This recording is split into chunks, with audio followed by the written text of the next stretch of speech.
Welcome to the Process Breakdown Podcast, where we talk about streamlining and scaling operations of your company, getting rid of bottlenecks, and giving your employees all the information they need to be successful at their jobs.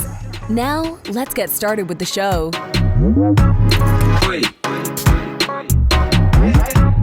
Dr. Jeremy Weiss here, host of the Process Breakdown Podcast, where we talk about streamlining and scaling operations of your company, getting rid of bottlenecks, and giving your staff everything they need to be successful at their job.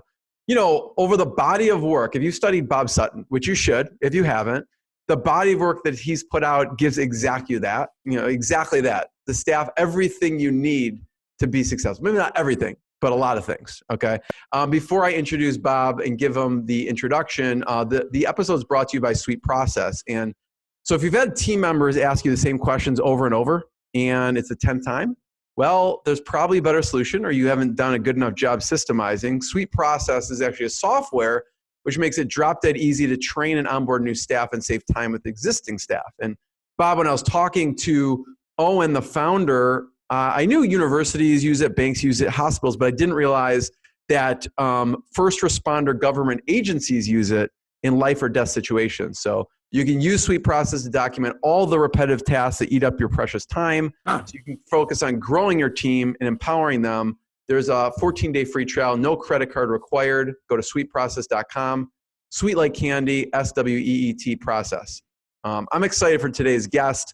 Robert Sutton, officially, goes by Bob, professor of management, science, and engineering at Stanford, where he co-founded the Stanford Technology Ventures Program and the Institute of Design, the DSchool, right, Bob? The DSchool. And he studies leadership, organizational change, innovation, scaling. The DSchool, that's what we call it. Everybody calls it that. I love it. And his current project is the Friction Project. And he focuses on why companies make the right things too difficult, the wrong things too easy, and what to do about it. And he's published over 200 articles in academic and popular outlets, 7 books that have gotten accolades from top 100 business books to New York Times bestseller to Wall Street Journal bestseller. You should check out Hard Facts, Dangerous Half-Truths, and Total Nonsense. The Knowing Doing Gap. He says his neglected book, which everyone should go get because he released it after 9/11, so it didn't get the attention it deserves. Weird Ideas That Work. I personally have loved The Good Boss, Bad Boss as my personal favorite out of them, Bob, and the No Asshole Rule and the No Asshole Survival Guide, if that was enough, scaling up excellence. So, Bob, thank you for joining me. Great to be here. Great to talk to you, Jeremy. There's so much going on in today's world, and there's a lot to discuss with you, but I figured we'd start with the Friction Project. And, I mentioned why companies make the right things too difficult, the wrong things too easy, and what to do about it. So what does that mean? So the way we got interested in this, and this is with my co-author, Huggy Rao, is in 2014, we published this book, Scaling Up Excellence, and that was about 2 elements of scaling. One is how to spread good things across networks and organizations, and then the second one was how to grow organizations. So that was sort of the focus. But what we started realizing as we started working with different organizations was as they got bigger and complex, things got harder and harder to do. So we got interested in sort of like your sponsor. I don't mean to plug your sponsor, but sort of like your sponsor. Well, what can you do to make things better? And then the other part we got interested in once we dug into this friction stuff is that there's actually a whole bunch of things that organizations should make harder, like unethical behavior, like launching products before they're ready that can hurt people, things like that. So and we've been kind of futzing around with this for 4 or 5 years, doing case studies of Uber writing pieces, and the main thing, the great thing about being a professor is I got all these smart students. So we have our students doing case studies and in some cases working with organizations to reduce friction. So that's kind of the adventure we're on. So can you give me let's talk about an example for each. What's a couple of things that organizations should make harder, and then maybe an example of one of the case studies?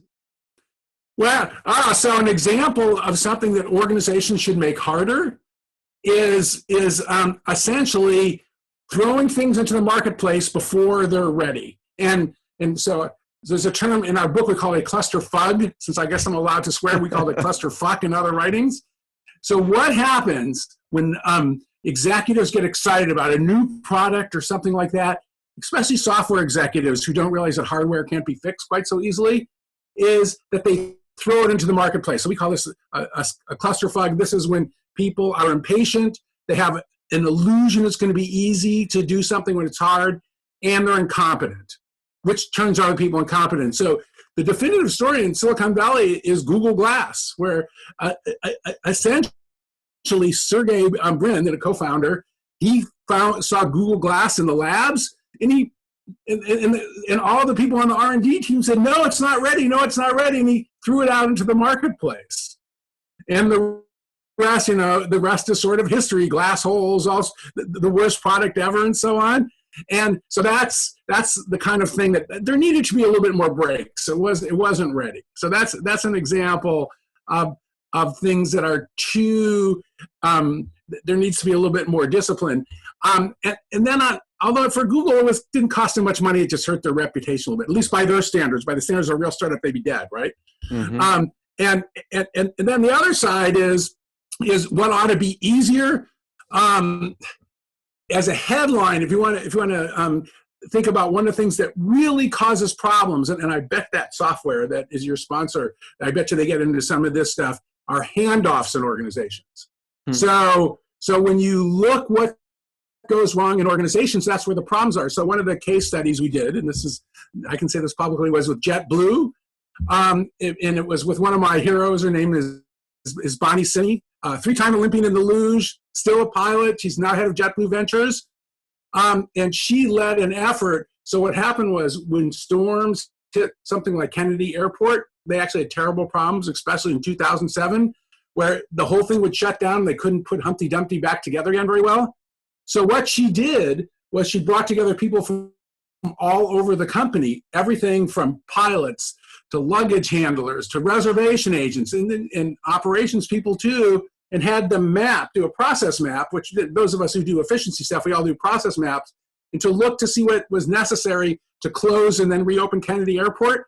And there were all these handoffs from one thing to another, and what they worked on was fixing handoffs, and at least for 5 or 6 years afterwards, they improved the system quite a bit. But so I guess that's what I would say. Impatience is when you're doing something that isn't quite done is dangerous. But when you want to make things that are hard to do that ought to be easy, the first place I look is handoffs, or one of the first places. Why do you like Bonnie so much? What do you respect about her? Oh, Bonnie's she's just one of my heroes. She just can get shit done. I mean, that's what she does. I mean, so she was in a situation, she was not that senior a person, and JetBlue had spent 3 or 4 years trying to fix this problem in kind of in an unauthorized way, kind of like a corporate rebel. And she's a pilot. She knew it was actually dangerous and bad for the company to fly into Kennedy in some ways. She led the effort to actually fix it. And now she's head of JetBlue Ventures. It's just sort of like remarkable what she does. And she's just one of those people who has always the courage to do the right thing. And a lot of people who are that successful are actually quite arrogant. And I first met Bonnie when she was in a Stanford class of mine, because she keeps wanting to come back to Stanford to get degrees because she loves education. And so I had her in a team it was her and 2 undergraduates. And usually when you have somebody that accomplished, it's terrible. She was just so giving and so non-egotistical. She's just a really constructive person. So I just admire her. Yeah, I love that. And then, so do you have a roadmap for your next book, Bob? Is this going to be part of the next book? So the people in your companies, it's like, they have a roadmap. It's like, I just kind of talk to my co-author, Huggy Rao, about 3 times a week. And we keep having more and more. I've got like this document. It's just right on my hard disk here that says sort of like running notes, friction. I think it's like and I've got a 90 slide deck too. God knows what, but it's sort of like the way we describe it is we've taken like 9 puzzles and shaken the pieces on the table, and we're trying to figure out how to build one puzzle that makes sense. So yeah, I got a lot of information. It just doesn't go together very well. And then maybe we should talk about this with the advent of COVID, the question of fast and slow. Oh man, all these things that I thought were like impossible to do all of a sudden are happening really quickly. And then things that used to be easy, like going to a restaurant,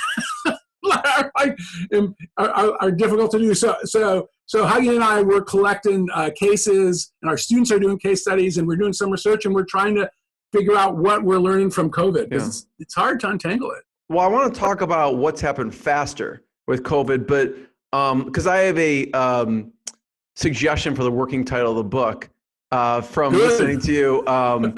I don't know what the subtitle is, but frictionless is the title or something of the frictionless, and then the subtitle is something. But what I thought you were going to say about Bonnie is, like, if you're an Olympian luge person, you need to create less friction. And so, like, she's almost the prototype, a person, not from a leader standpoint, but from her Olympic career standpoint. Like, literally, that's what you have to do, right? If you're going to be successful at luge. Well, and she's like that. But also, Bonnie, in terms of friction, she has a sense of when to stop and when it's dangerous. She's a pilot and she's still alive. Yeah. And so she's pretty risk averse, and she'll slow down, she'll cancel things. So she knows when it's fine to innovate and when it's dangerous. So that's the other thing I like about Bonzi. And that's one of the things that, like, Huggy and I are really into this notion of, with organizations, of when you hit the gas and when you hit the brakes. Yeah, friction is good when you need to stop, right? I mean, friction is a good thing. Then it's smashing your head at the end. Yeah. But frictionless, like luge to leadership. But that's my. So Bob, talk about what goes faster. What's going faster than expected with this friction project and with COVID?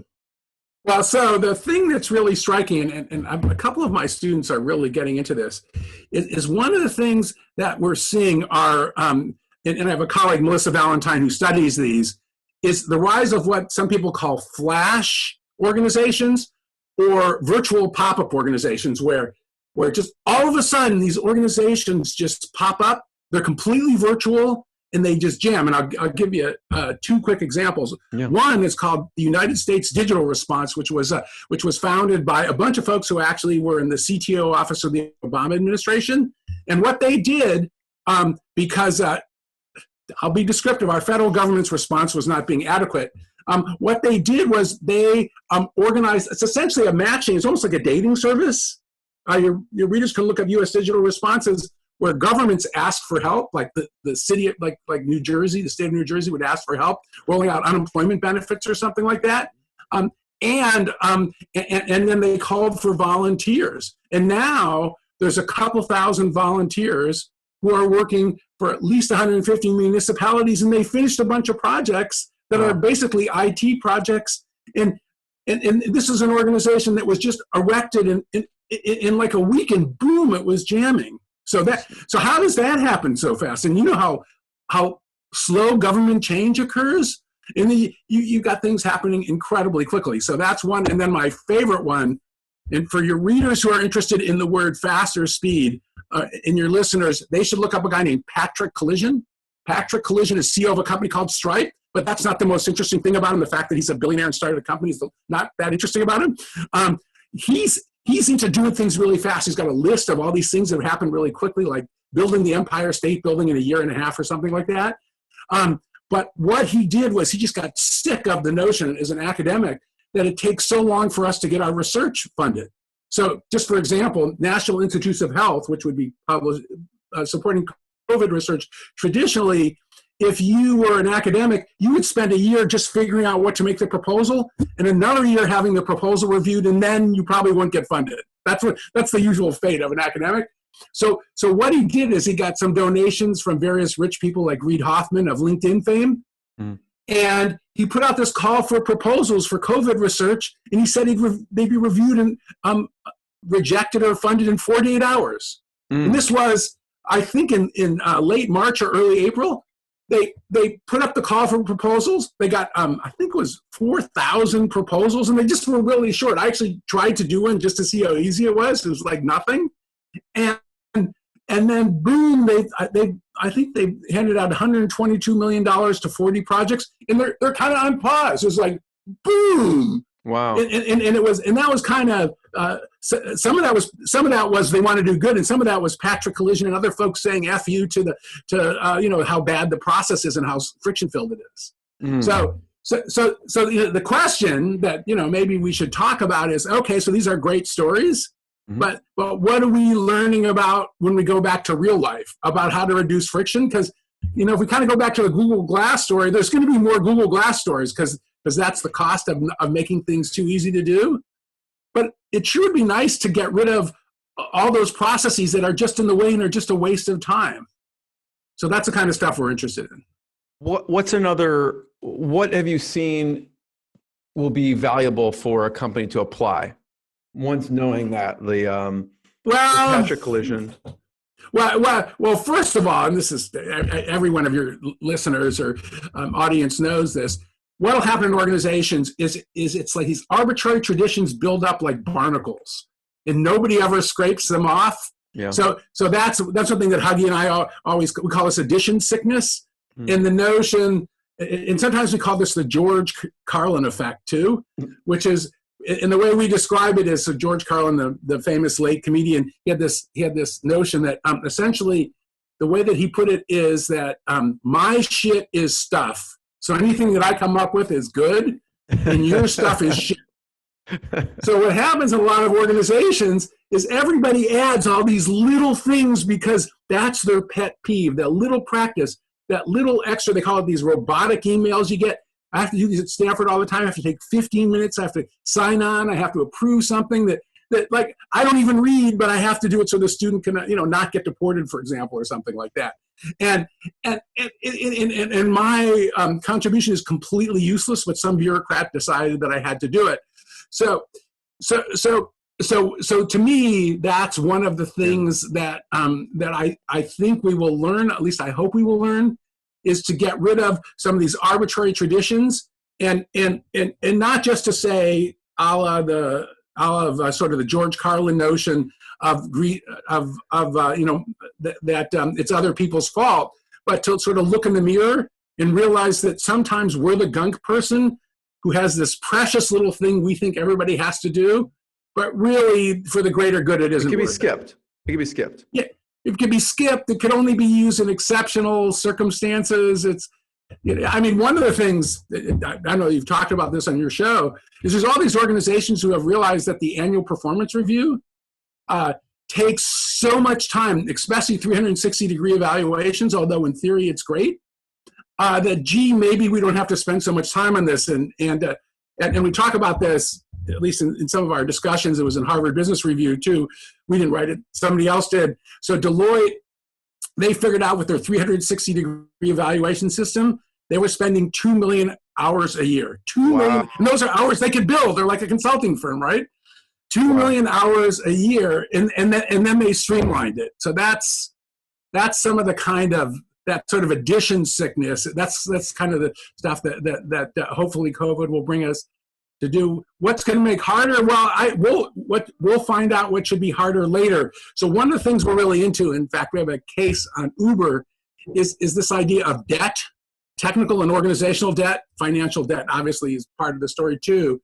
But one of the things that organizations do is that they do a bunch of things that enable them to move fast for a while, but then the chickens come home to roost, the problems start appearing, and you end up with a whole bunch of things that are broken.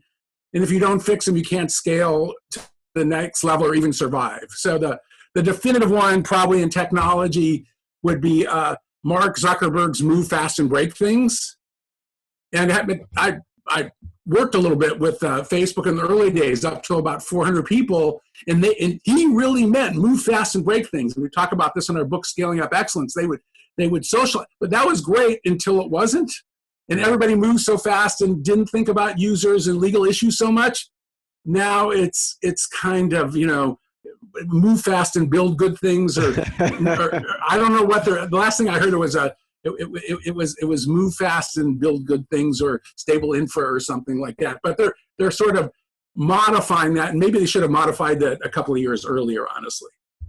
Bob, you said a few things. One is obviously, maybe people at this point just need to stop, reassess everything, review something if it is halting or broken, and maybe look at eliminating things that basically are antiquated or are outliers, and then two, that annual performance review thing, that's just one example. I'm sure there's a lot of specific things that people do that you've proven in your research that are maybe should be done a different way. What should people do is obviously you want to review people. What was proven? What did they show was a better method for something like that? Well, so I'm enough of an academic. I worried about the words proven. So there's kind of two findings. One is there's all sorts of evidence that the annual performance review sucks. Okay, it's biased. It spends all this time and everything. But there's a second question which academics have not answered so well. So I would plead guilty to this, which is, well, what's less bad? Right. What do you replace it with? And one solution, and some of your listeners or audience may have heard this, is Adobe and then some other firms got rid of the annual performance review, and we did write a little case on this, and they switched to check-ins. So the idea is Donna Morris, who was then head of HR, she's now head of HR of Walmart, which is quite a big job, just only done that a couple of months. And what Donna figured out was, that essentially every year around performance evaluation times at Adobe, that actually satisfaction with the company would go down because it just sucked. So she came up with a system they did called check-ins, where you're supposed to have regular conversations with your boss, but there's no grand performance evaluation. And at least based on the data that they report, that seems to have worked because there's not that weird conversation with your boss where nobody quite knows what to do. So there are some things you can get rid of, but that's why I always say it's one thing to complain about what sucks, but coming up with something that's even better in life, that's a lot harder because it's easy to say things suck. It's harder to fix them. Yeah. I mean, it makes me think of, when people implement and do a daily stand-up with their meetings and a weekly stand-up, I mean, it's kind of equivalent. Like, don't just wait to the year. They're not, do a daily stand-up. I mean, that's what would be equivalent, right? Something like that. Yep. Yeah. And some of that, well, the stand-ups are interesting because what you're kind of getting to there, that's another way to get rid of friction and coordination problems. And we talk about this, and I think we'll be writing about this more, is when you get people on similar rhythms, similar cadence, that really helps. Salesforce, one of the great, in terms of these finances, one of the great success stories, that's a lot of what the key to their success is. It actually sort of saved the company when they were in trouble early on.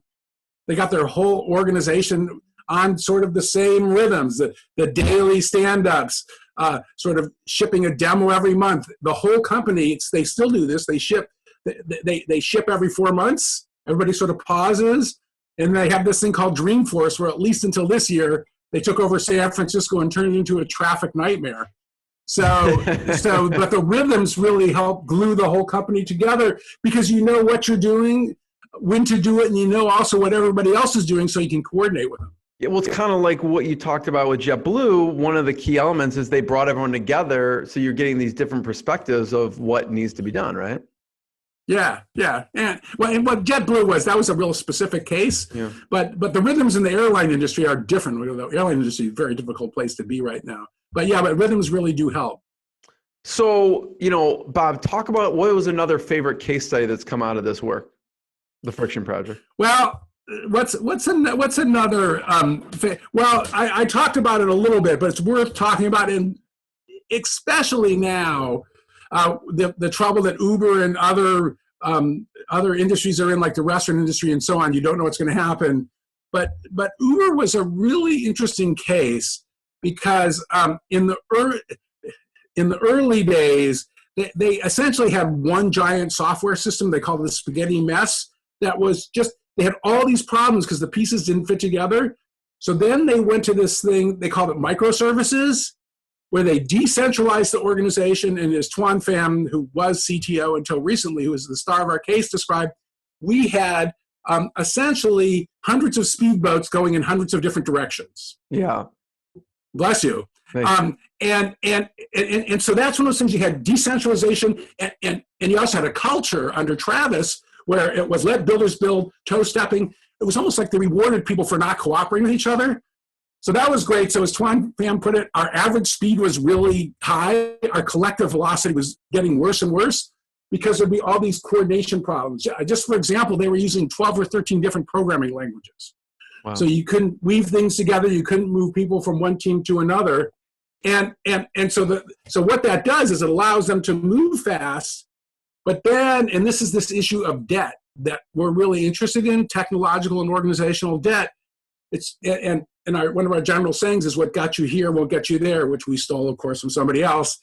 But this becomes this point, as I described with Facebook too, in terms of move fast and break things, where you have to stop and you have to slow down. And as Tuan Pham put it, we had to take all our speedboats and we kind of had to bring them. We didn't want to be a super tanker, but we wanted to be a fleet of larger boats that were all going in the same direction, of ships. Yeah. So to me, that's one of the things that we're really interested in is, and from an organizational standpoint, that's centralization versus decentralization. So when do you kind of let everybody do what they want? And when do you sort of trim down stuff? So, I mean, right now with COVID is a good example. You've got all these different, solutions in different municipalities. And some people complain about it, but it's also instructive because there's a whole bunch of experiments in the country about when do I open, how do I open?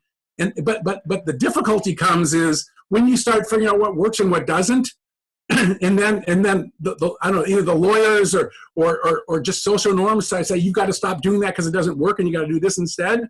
That's when you got to let go of my stuff, which has been proven to be shit, and to sort of join what actually works. So the sort of notion of the rhythms between centralization and decentralization. That's one of the things we're really interested in terms of friction, which is that when do you let them go?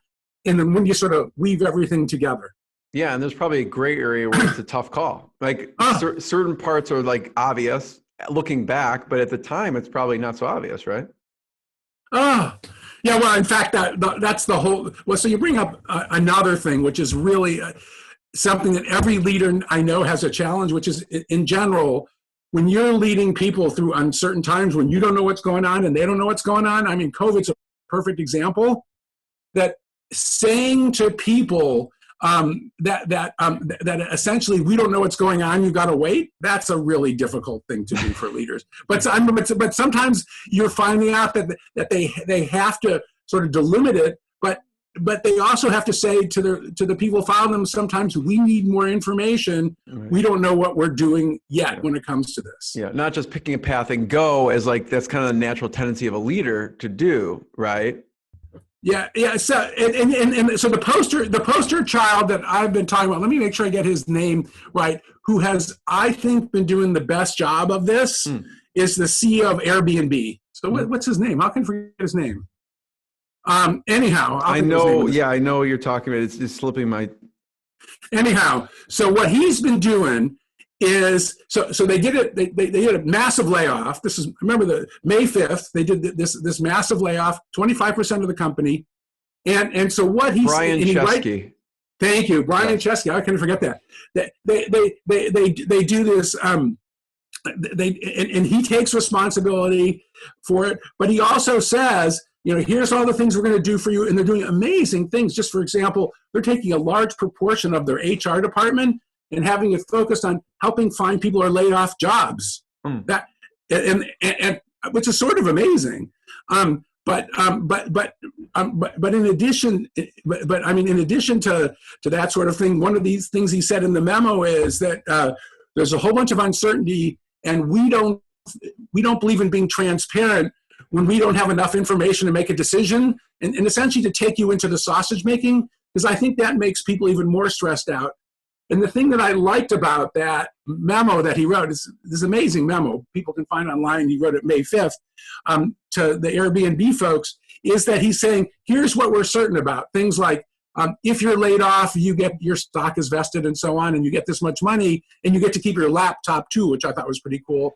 But here's the part that we're not sure about, and we're not going to announce stuff until we're sure. And I really like that sort of conveying what's certain and where we have doubt, and we don't want to confuse you and make you even more upset. I thought that was sharing the thought process.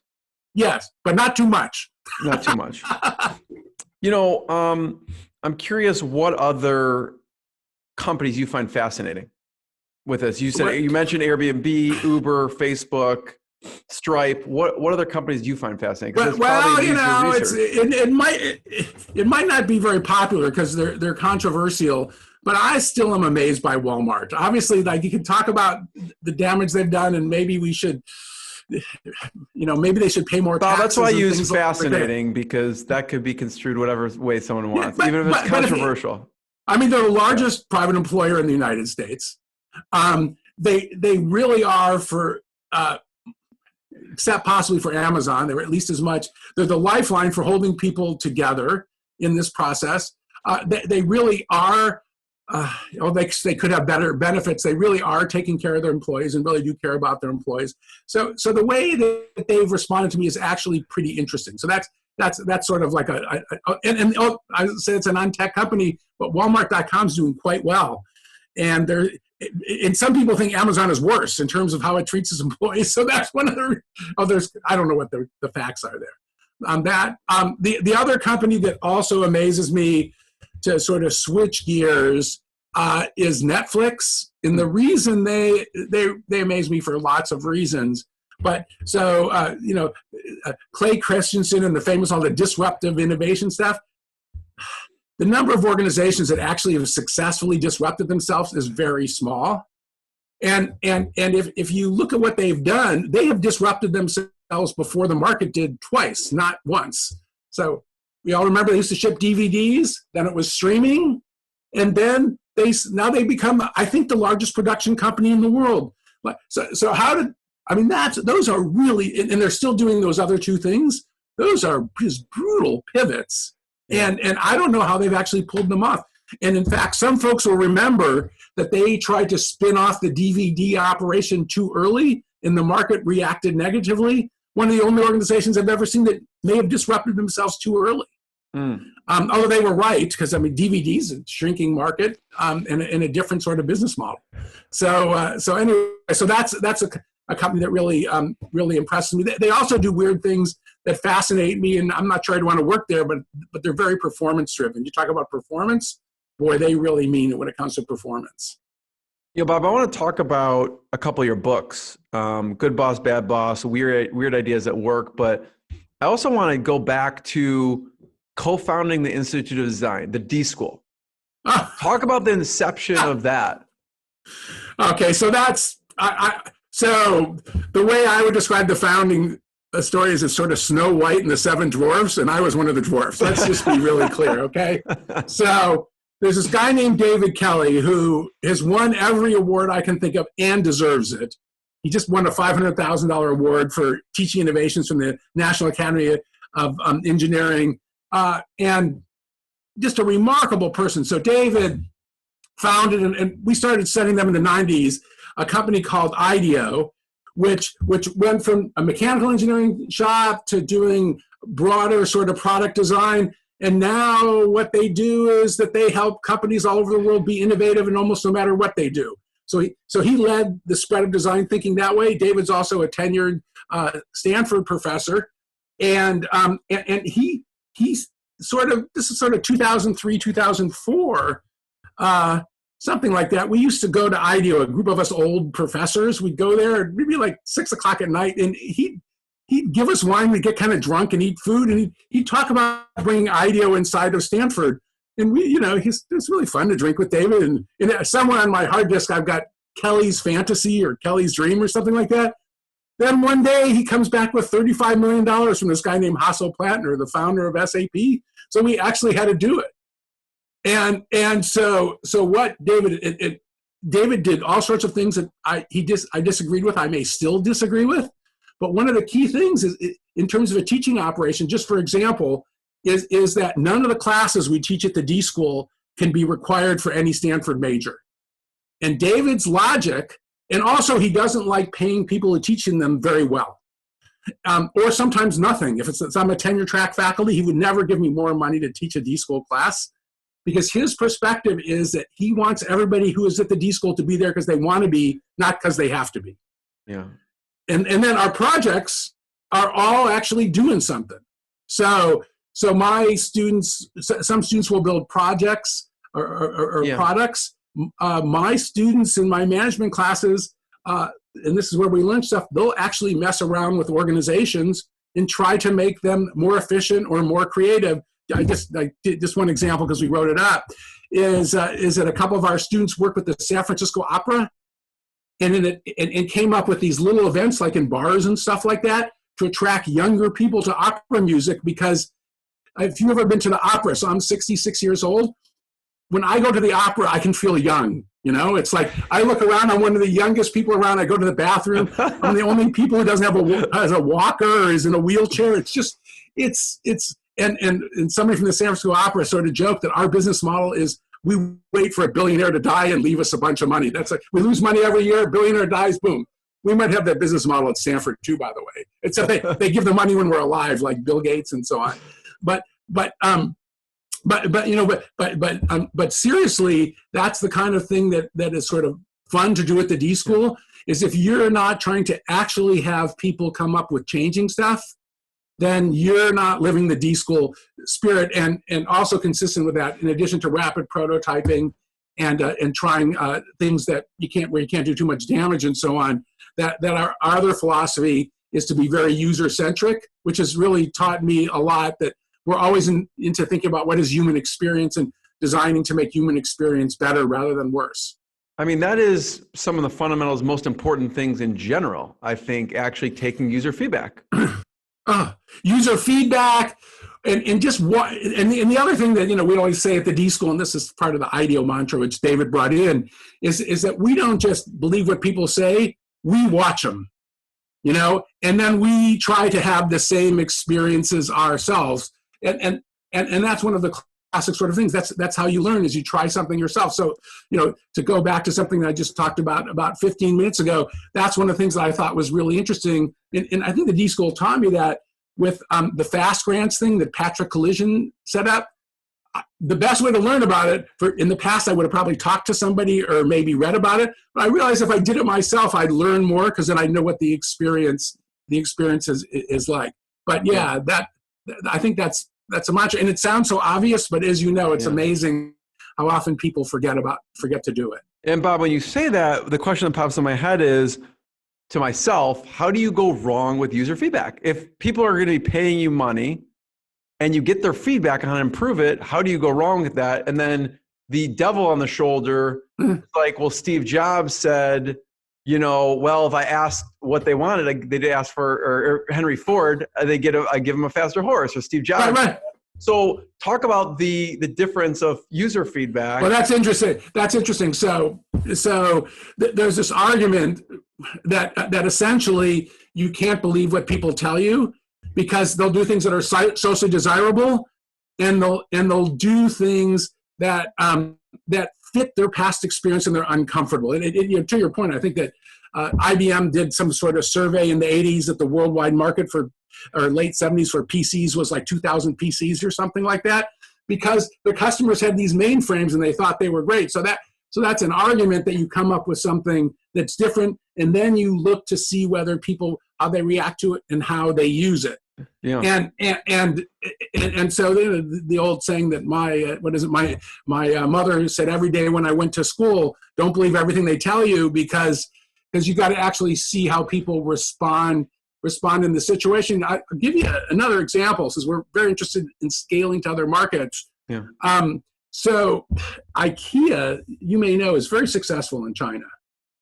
And you can read something about them in Scaling Up Excellence, where we did not tell the whole story. Okay. Which was that so many people may know that China has a do-it-for-me culture, that it's not a do-it-yourself culture. So that's why Home Depot, for example, failed there. Classic do-it-yourself thing.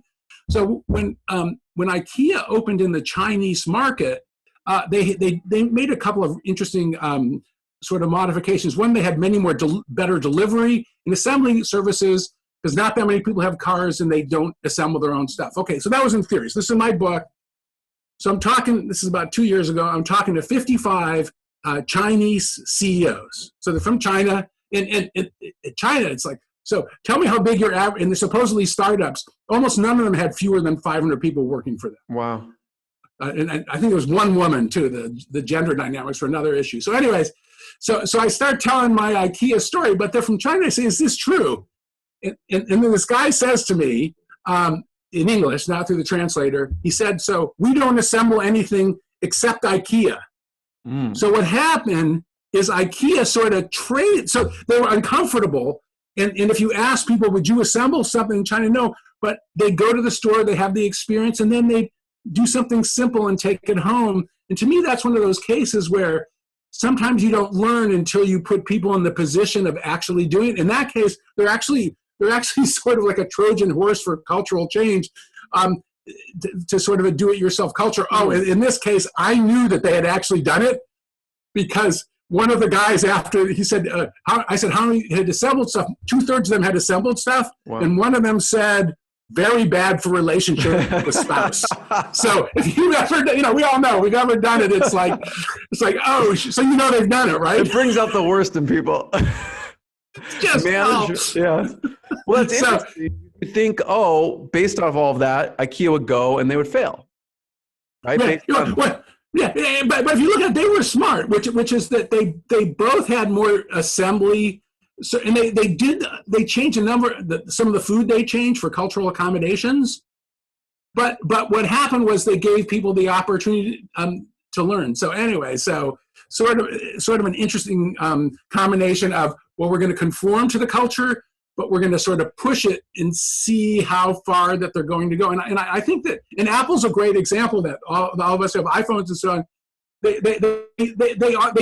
They do things like, well, they got rid of my earphone jack. I'm still annoyed by that, but I'm kind of used to it, I was kind of pissed when they got rid of the earphone jack, but it's one of those things. Your elimination thing, like go in and eliminate. They eliminate the disk drive, then they eliminate the jack. Right, yeah, exactly. But to me, that's a sort of but then there's so many other good things they buy it, and then they seem to eliminate the keyboard. That didn't work when they went to the butterfly keyboard. Now they're back to the old keyboards, but still, I think in some ways that notion that you're always sort of experimenting on the edge, and I remember there was this guy, Chris Bangle. So Chris Bangle was the head of design of BMW, and in fact, I got him to endorse Great Ideas That Work when he was head of design of BMW, because I met him somewhere at a conference, and he had this great line, which this kind of reminds me of, which is that when we come up with a new line, an update like 3 Series BMW or whatever, our goal is to lose about 15 or 20% of our existing customers. Because if every one of our existing customers like we're doing, he said, you end up with the Oldsmobile. Like every year, like your customers die essentially. So what you got to do is you got to have that sort of tension between comfort and discomfort, and make your existing folks, uncomfortable enough. Like my ear jack, I still bought the phone. But make them uncomfortable enough that you sort of lose a few, but then you bring even more, and then you keep innovating in the culture too. So it kind of reminds you of that tension between making people uncomfortable but not too uncomfortable. Yeah. Well, thanks for telling that story. That's about the inception of the DSchool. But on that note, Weird Ideas at Work. What's one of your favorite stories from the book? Well, so Weird Ideas at Work. The general premise of the book is that I started out with, which is actually a pretty mundane and well-established idea in the behavioral sciences, that the logic of doing innovative work and routine work are different. That essentially, and you think about it, if you're doing innovation, you're failing all the time. You actually want to have a bunch of functional conflict over it. You're looking at the same thing as everybody else and seeing things differently. It's a different logic, and then when you're in routine work, well, you don't want to have a lot of failure when you have a routine surgical procedure. You don't want the physician to pretend that your kidneys are your heart, which is the kind of thing that an innovator would do. And you don't want to have a lot of arguing about how your surgical procedure should go, because that would be a bad sign. So I sort of did that, and then I sort of took things a little bit further. So just for example, one of the weird ideas I have is reward success and failure, but punish inaction. Okay. And I don't even know that I agree with that at all times, but if you think about the logic of innovation, that you do want to have people who are constantly experimenting and trying things. And the other part, which I hope I put in the book, but I honestly can't remember, to quote my buddy Diego Rodriguez, who's head of innovation at Intuit and was at IDEO for years, he likes to ask clients in the old IDEO place, where's your place for failing? There's some places where it's safe to fail, and there's some places where it's not safe to fail. Yeah. And maybe the best story in that book, by the way, there's lots of stories, but so there's a famous guy named Mitch Kapoor. Mitch Kapoor was founder of Lotus, was kind of an accidental billionaire, still a venture capitalist, fascinating guy. So Mitch Kapoor, and this is like in the 80s, he comes up with Lotus was essentially a spreadsheet. And it's sort of like a bunch of his hippie friends started this organization, and he looks around like 5 years later, and he's chairman of the board of a company that has 5,000 employees. The CEO's from McKinsey. There's all these people in suits, and he's an old hippie. And then, so what he does is he works with his then head of organizational development and now wife. I don't think this is irrelevant. Frida Klein, now Frida Kapoor, I believe. And what they did was they took the resumes for the 40 people who started the company, including Mitch's, although they disguised his a little bit, and they put them into the HR system, and none of them even got a call back, including Mitch. And so you think about that. So you have to create the organization you won't be hired at, right? Yes. Isn't that great? And I have and there's a bunch of stuff about how in the book, the tone was I was taking Mitch and Frida's perspective. This is outrageous. This is why they weren't innovative enough. But then, I started thinking, well, for the culture of innovation, that might make sense. But to really cash in, maybe those were the wrong 40 people. And I actually don't know the answer to that. But you can sort of see the difference in logic, between founders and people who do well in an organization that's just, cranking out selling the Lotus software.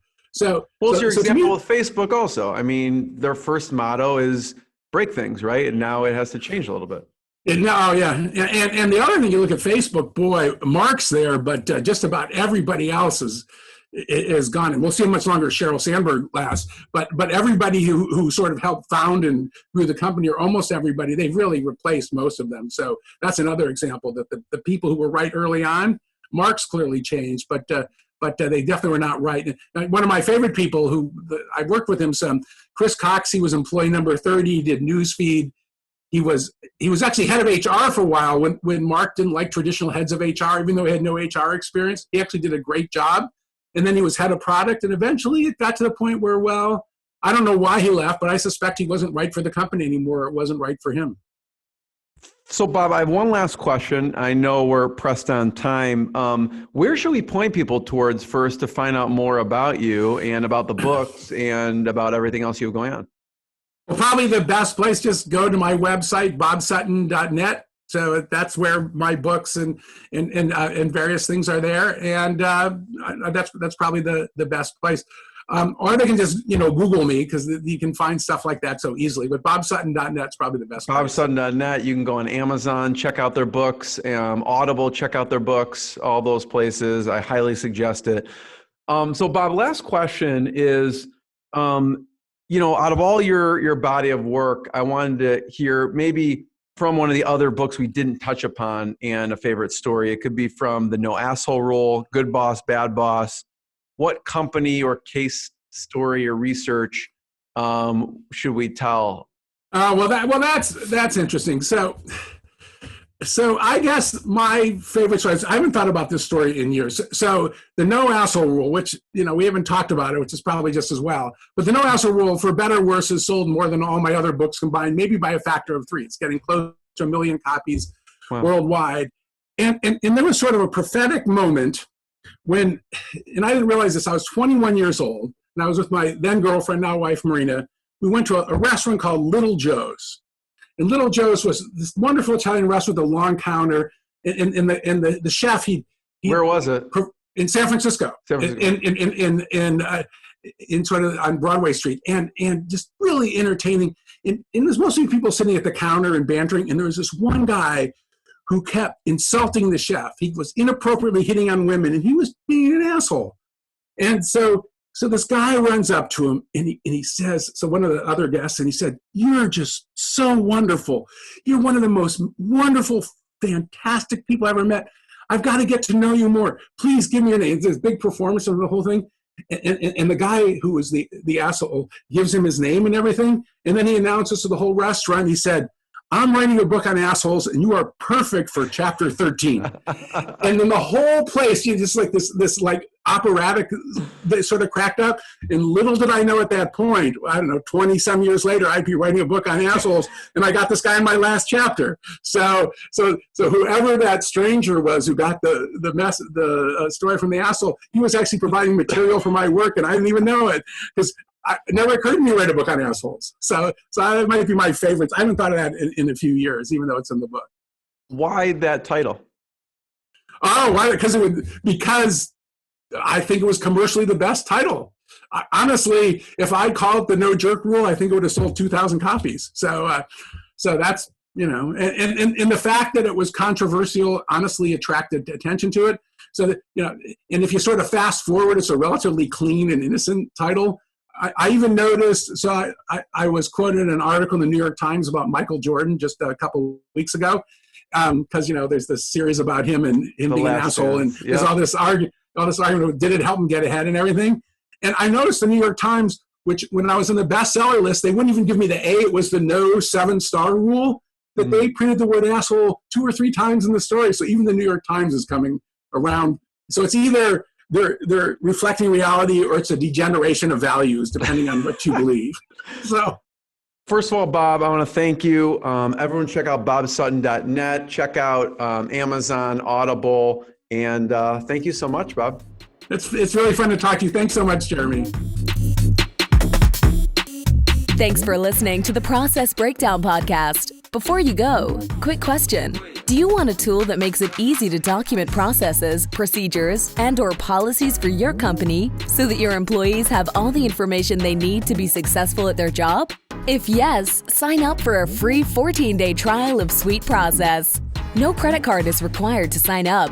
Go to sweetprocess.com, sweet like candy, and process like process.com. Go now to sweetprocess.com and sign up for your risk-free 14-day trial.